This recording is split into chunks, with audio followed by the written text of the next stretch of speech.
Muzeu i Dëshmisë dhe Kujtesës në Shkodër po vazhdon të mbetet një nga pikat më të frekuentuara turistike dhe gjatë këtij sezoni veror. Të huaj por dhe vizitor vendas po tregojnë një interes të lartë për të prekur nga afër një pjesë të errët, por mjaft të rëndësishme të historisë shqiptare.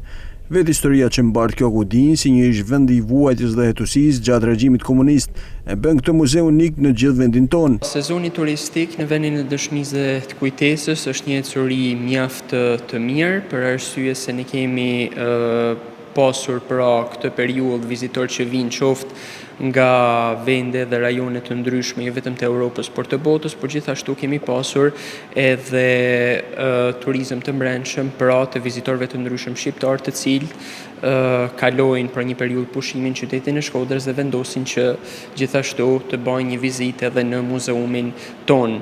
Për shkak të numrit të lartë të turistëve që vizitojnë Shkodrën këtë verë, menaxhimi i muzeut ka ndryshuar orarin e punës. Për t'u përgjigjur këtij fluksi, Muzeu i Dëshmisë dhe Kujtesës këtë sezon po mirë pret vizitor në 7 ditë e javës.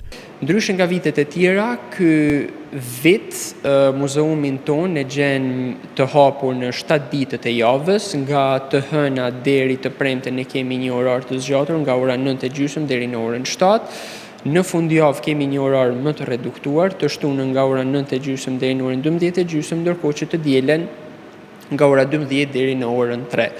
Përmes kësaj hapësire muzeale, Shkodra nuk ofron vetëm bukurinë natyrore e kulturë, por edhe një ndalesë reflektimi mbi të kaluaren, duke u kthyer në një nga pikat kryesore të itinerarit të çdo turisti që viziton veriun e Shqipërisë.